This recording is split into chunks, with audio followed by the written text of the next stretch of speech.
Salut, j'espère que ça va, moi ça va. On change de décor, on fait une nouvelle vidéo pour savoir comment photographier du feu. C'est parti!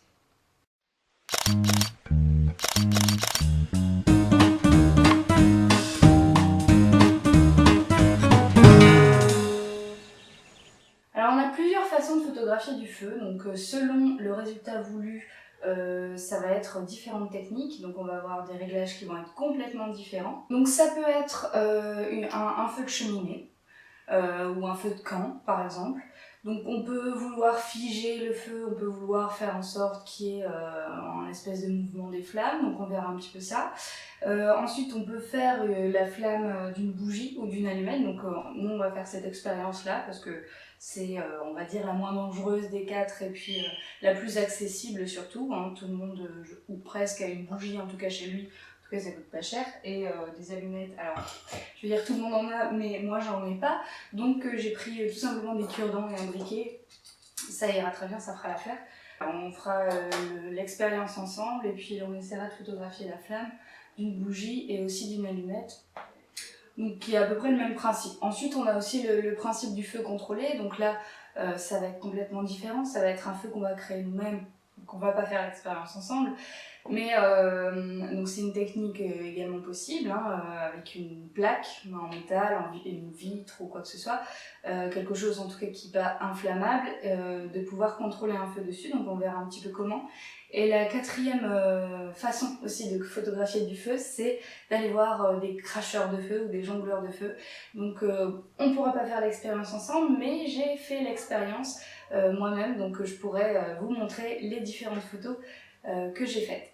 Donc là, le décor est un petit peu différent. Je suis désolée pour la lumière, le son, etc. Là, je tombe dans des conditions un petit peu particulières. Disons que pour des raisons diverses, on ne peut plus accéder chez nous. Donc voilà, on est hébergé pour le moment et c'est un petit peu compliqué. Alors, il faut savoir avant tout que toute manipulation de feu, toute expérience avec du feu nécessite un minimum de sécurité. Pour notre expérience, on ne va pas avoir besoin de grand chose. J'ai pris au cas où un torchon, de l'eau, ce qui me permettra aussi de m'hydrater entre temps. Et c'est tout. Bon, un minimum. Ensuite, si vous manipulez du feu, un feu contrôlé qui va être plus grand et plus important qu'une simple allumette ou une bougie, là il va quand même falloir prendre des grosses précautions, si possible un extincteur, un linge humide, un seau d'eau, tout ce que vous avez à disposition qui pourrait éteindre un feu si vraiment il se passe quelque chose de dangereux. Également éviter de faire ça autour d'éléments ou de meubles inflammables, essayez de faire ça quand même à distance et surtout protégez bien les alentours, faites en sorte que rien ne peut prendre feu instantanément juste à côté de votre expérience. Alors il faut savoir qu'il est déjà difficile d'avoir une flamme nette parce qu'en fait les contours d'une flamme ne sont pas vraiment nets. Donc ça va être difficile d'avoir quelque chose vraiment de très net. Donc quand on photographie du feu, il faut s'attendre à ce que ça reste quand même assez abstrait parce que ce sera forcément toujours un peu flou. Alors il y a différentes façons, hein, on verra un petit peu les différentes façons et les différentes photos qu'on peut avoir. On peut avoir une belle netteté dans les reliefs du feu, mais une flamme en elle-même ne peut pas vraiment être nette. Quand je vais prendre la flamme de ma bougie, on verra que je ferai ma mise au point sur la mèche qui sera nette, mais par contre la flamme en elle-même n'a pas de contour net, donc je ne pourrai pas avoir une flamme nette. Donc pour avoir le plus de netteté possible, il va falloir ouvrir le moins possible son diaphragme pour essayer d'avoir une profondeur de champ la plus élevée possible et donc être sûr d'avoir vraiment le plus de netteté possible sur notre photo. On va voir, si on veut figer les flammes, une vitesse élevée, ce qui est évident. Donc on va éviter d'être en dessous de 1 centième de seconde, on va plus être par exemple dans le cas des cracheurs de feu, jusqu'à même 1 millième s'il le faut et si les conditions s'y prêtent. Les ISO, on va forcément les monter parce que comme on va avoir une vitesse élevée, on va devoir compenser un peu avec les ISO puisqu'on va éviter d'ouvrir trop le diaphragme.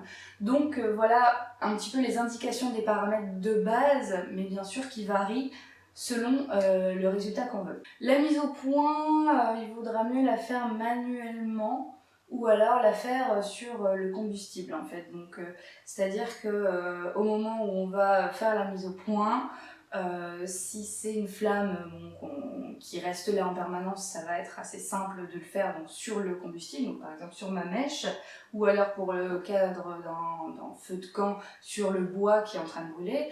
Voilà, si on a par exemple des cracheurs de feu, bon bah là ça va être une mise au point automatique, mais il va falloir aller très vite. On va commencer en parlant des flammes d'un feu de camp ou d'un feu de cheminée. Donc comme je le disais, le combustible, donc votre cheminée, votre bois, tout ce qui va brûler, peut être net sur votre photo parce que ce sont des éléments palpables et donc forcément on va pouvoir avoir de la netteté dessus. Il faudra donc faire la mise au point sur les combustibles.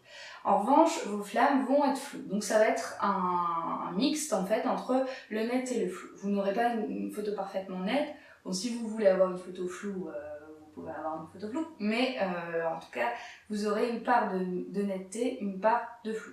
Il y a une photo justement que j'ai prise au moment d'une fête médiévale où on avait un feu de camp, où il faisait très sombre, donc la nuit était quasiment complètement tombée, et je voulais prendre le feu de camp, mais je voulais aussi avoir le contexte avec, donc les éléments qu'il y avait autour. Je voulais pas juste prendre le feu. Donc si vous avez un contexte qui est sombre, là, et que vous voulez faire en sorte qu'il soit éclairé, là on va plutôt faire en sorte d'avoir une ouverture un peu plus élevée pour avoir un petit peu plus de lumière. On va monter les ISO et on va éviter de trop monter notre vitesse. Alors moi par exemple j'ai fait cette photo à 1/50 de seconde, ISO 1600. Parce que comme il faisait très sombre, et f5.6. Donc j'aurais pu quand même peut-être ouvrir moins mon diaphragme, mais comme j'avais beaucoup de... Enfin, il faisait très sombre, c'était assez compliqué. Déjà 1/50 de seconde, c'est assez limite, les flammes, on voit qu'elles sont floues. Alors moi j'aime bien hein, ce côté-là, justement, je trouve ça sympa. Mais c'est vrai que derrière, en post-prod, j'ai quand même vachement dû remonter l'exposition malgré tout. Donc c'était un peu difficile de fermer un peu plus le diaphragme. Mais encore une fois, selon le contexte et selon la situation, on n'aura vraiment pas les mêmes paramètres.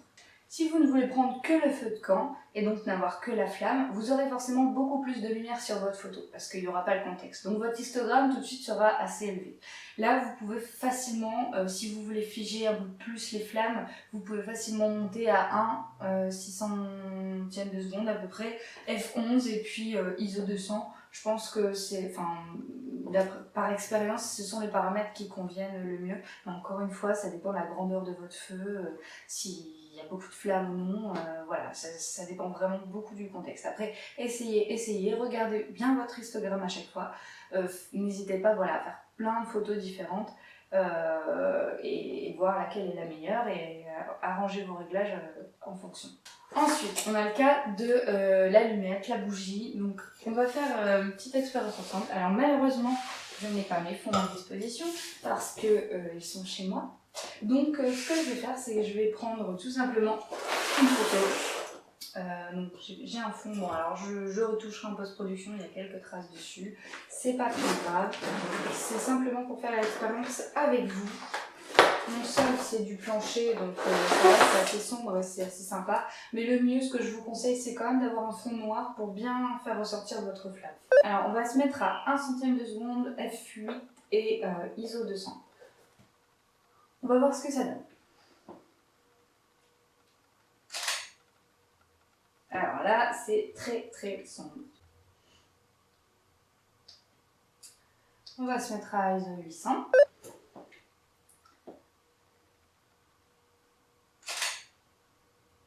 Bon, c'est beaucoup moins sombre. Ok, alors on va faire des petits tests. Alors, je vais essayer de prendre mon petit bâton, de le mettre sur la bougie pour qu'il s'allume. Voilà. Comme une allumette. Je vais l'allumer et puis je vais éteindre la bougie et faire comme si je venais d'allumer, comme si je venais allumer la bougie avec mon petit bâton.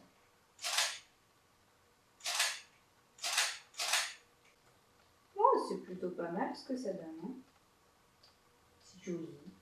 C'est joli. C'est mignon. Je trouve ça très mignon. Alors vous voyez comme finalement c'est sombre, j'ai un fond qui va paraître sombre lui aussi. Ok. Voilà pour la petite expérience de la flamme de bougie. J'ai renversé tous les petits bâtons. On va s'amuser à tout ramasser. Je vais éteindre la bougie avant de tout cramer parce que vu comme j'ai deux mains gauches. Ensuite, on a également la possibilité de faire un feu contrôlé. Donc là, ça va être plus risqué. Donc il faut vraiment prévoir une pièce où on n'a pas autour des choses qui peuvent cramer facilement. Toujours prévoir de l'eau, un torchon humide, un extincteur si possible, parce que là on va parler d'une dimension de feu un petit peu plus grande quand même qu'une allumette ou une bougie. Alors ce que vous pouvez faire, c'est prendre une vitre, un miroir ou une plaque de métal, en tout cas quelque chose qui ne crame pas, et un liquide le gaz en liquide de briquet. C'est très bien, les recharges là, vous pouvez utiliser ça en fait comme combustible. Essayez d'abord de faire une petite partie de liquide pour voir comment ça prend, etc. pour pouvoir apprivoiser facilement le feu. Vous faites un motif pour essayer d'avoir un beau motif de flamme, ce que vous voulez, et voir un petit peu comment vous voulez l'orienter. Essayez de faire ça plus au centre quand même de la plaque. Avant de commencer à brûler quoi que ce soit, mettez un objet au centre de ce qui doit être votre motif pour faire la mise au point dessus en manuel. Donc le mieux c'est d'utiliser un trépied pour dire d'avoir un cadre fixe, de faire votre mise au point et de ne plus toucher à rien. Ensuite vous brûlez votre liquide et là vous allez avoir des flammes qui vont être très jolies, très dispersées. Vous allez pouvoir faire tous les motifs que vous voulez. Donc bien sûr il faut prévoir un fond sombre ou noir pour mettre en dessous de votre plaque, surtout si c'est une plaque transparente. Et également un fond noir pour mettre dans le fond de votre photo. Pour les exifs, alors on va être sur du f8 aussi à peu près, ou moins, une ouverture moins grande en tout cas pour avoir une profondeur de champ assez grande. Ensuite on va être entre 1/60 de seconde et 1/500, selon encore une fois votre luminosité, la grandeur de votre feu, et puis également le résultat que vous souhaitez avoir. Donc plus on se rapproche des 1/60, plus vous aurez de flou et de formes diverses de vos flammes. Plus on va être sur 1/500, plus déjà ce sera sombre, et plus aussi vous allez avoir des flammes qui vont être un peu plus figées. Donc peut-être qu'ils auront moins de formes intéressantes. À voir et à expérimenter. Pour vos ISO, vous pouvez commencer à ISO 100 et vous vous adaptez en fonction de votre luminosité. Pour finir, les cracheurs et jongleurs de feu, un petit peu la partie que je préfère en fait dans le feu. J'ai eu l'occasion personnellement d'en photographier au marché médiéval où j'étais allée, et c'était vraiment spectaculaire. Donc je m'étais un petit peu préparée en cherchant les réglages que je pourrais avoir de base. Alors là ça va être différent pour les cracheurs et les jongleurs de feu. Pour les jongleurs de feu, donc si vous voulez avoir quelque chose de flou, c'est-à-dire avoir des petites traînées de leur mouvement en fait, vous allez avoir des traînées de flammes et ça peut être quelque chose de très joli. Vous allez avoir besoin d'un trépied. Ça c'est impératif parce que vous allez être sur des vitesses qui vont être assez lentes, donc vous allez être obligé d'avoir un trépied parce que vous n'allez pas réussir à stabiliser, donc tout va être flou sur votre photo. Malheureusement je n'avais pas, j'avais mon trépied, mais j'avais pas le petit bitonio pour accrocher mon appareil dessus. Alors j'avais certainement dû le laisser sur l'appareil avec lequel je le filme. Donc j'ai été très embêtée et j'ai dû prendre mes photos, j'ai dû m'adapter. J'ai essayé de prendre mes photos les plus longues possibles en essayant de me tenir très stable. Donc je vais vous montrer un peu ce que ça donne. Pour mes exifs, j'étais pour la plupart des photos à f4.5, 1/8 de seconde, ISO 200.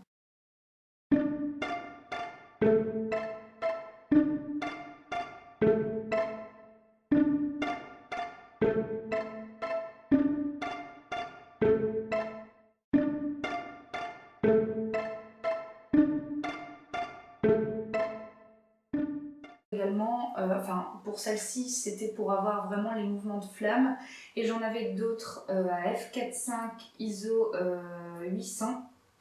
et une demi-seconde parce qu'en fait je voulais avoir également le visage de mes jongleurs qui était bien exposé et du coup dans ces moments-là le feu est un peu plus cramé.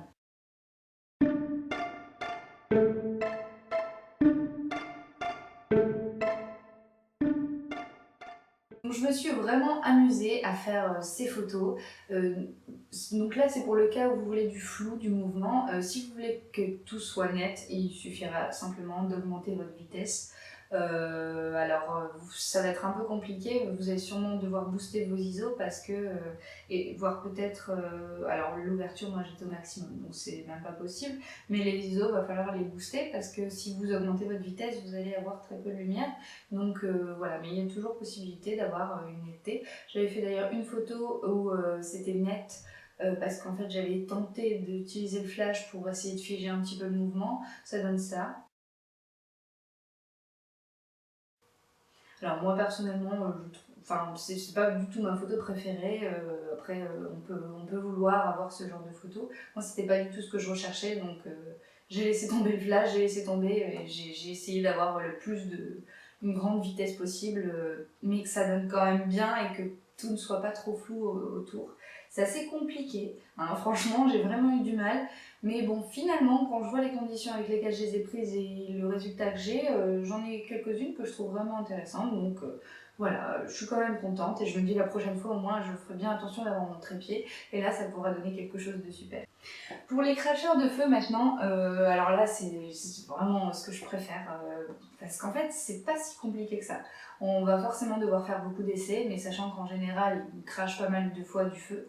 Au début quand ils ont commencé j'étais là bon mince j'ai pas les bons réglages, vite il faut que je change tout ça. Donc je me suis mise en vitesse 1/640e de seconde, f9 et à ISO 400. Alors je vais vous montrer les photos d'exemple. Ma mise au point est en automatique. Il y en a beaucoup forcément que j'ai raté, que j'ai prises au moment où la flamme s'arrêtait ou au moment où ça commençait à peine. Bon voilà, il y a des moments où c'était pas le bon moment, mais ça dure quand même 1 à 2 secondes. Franchement, j'avais le temps d'en faire 3, le temps d'une flamme, on va dire. Donc du début à la fin, où j'en avais une sur les 3 qui était vraiment à peu près ce que je voulais, où on voyait bien toute la flamme. Voilà. Après, c'est le cadrage aussi qu'il faut gérer dans ces moments-là, c'est pas toujours simple. Mais franchement, j'ai eu des bons résultats, je vous laisse voir ça.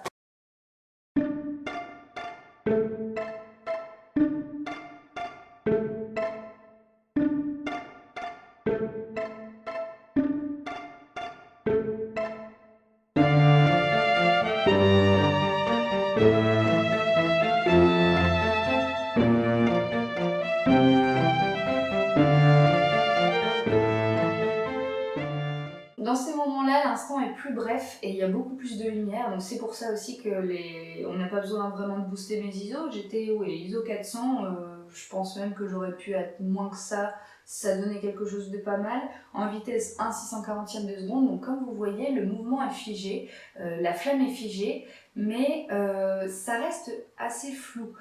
Pourtant, on voit bien les reliefs assez nets dans la flamme. En fait, tout ça, c'est grâce aussi au combustible, parce que toute flamme est forcément différente selon le combustible. Mais là, on voit des beaux reliefs dans la flamme, donc c'est ce qui est assez spectaculaire et assez impressionnant. Mais la flamme reste quand même floue sur les rebords, donc on voit quand même que c'est difficile d'avoir une flamme parfaitement nette. Mais avec les cracheurs de feu, en tout cas, je pense que c'est là où on peut plus facilement avoir une flamme nette et quelque chose de vraiment bien figé. Enfin voilà, moi c'est ce que je préfère dans toutes ces techniques-là, c'est les cracheurs de feu, les jongleurs de feu aussi, mais c'est vrai que j'ai pas bien pu expérimenter pour l'instant. Donc je vous laisse me donner votre avis dans les commentaires, quelle technique vous préférez, qu'est-ce que vous avez déjà expérimenté, et aussi quels conseils vous pourriez apporter en plus pour ceux qui voudraient tester ces techniques-là et qui ne savent pas comment s'y prendre. Pour conclure, on a vu que tous les réglages étaient très très variables. Selon la situation, on ne peut pas dire d'avance j'aurai tel réglage. Donc je vous ai donné des réglages qui étaient à peu près les bons pour les situations, mais voilà, selon le contexte, ce ne sera pas forcément les bons. Il faudra les ajuster à votre niveau. Mais c'est toujours bien d'avoir un triangle d'exposition de base qu'on puisse adapter en fonction des situations. Je vous propose également, si vous le voulez bien, de m'envoyer vos photos de feu, alors que ce soit l'une des 4 techniques, peu importe laquelle, de me les envoyer par email, et si j'en ai suffisamment, alors quand je dis suffisamment c'est au moins une dizaine si possible, je ferai une vidéo pour les présenter en fait, et donc avec votre nom bien sûr, ça vous fera, ça fera montrer vos photos aux autres, et puis même pour ceux qui font à peine l'expérience et qui ne savent pas bien maîtriser ce sujet, envoyez-moi quand même, il n'y aura pas de jugement ou quoi que ce soit, il n'y aura pas de critiques vraiment négatives. Moi je préfère donner à la limite des critiques d'encouragement plutôt que des critiques négatives. Je suis pas là pour vous casser, et puis je pense que je suis pas du tout légitime. Donc vraiment, je vous incite en toute bienveillance à m'envoyer vos photos pour faire une vidéo pour les présenter d'ici quelques semaines, si j'en ai suffisamment. Donc si vous êtes tenté par l'expérience, faites. Envoyez-moi vos photos à objectifféminin@hotmail.com. Donc merci beaucoup d'avoir regardé ma vidéo jusqu'au bout. J'espère que l'expérience vous a plu, j'espère que mes conseils pourront vous aider, vous apporter un petit peu plus d'informations sur la technique de la photographie de feu.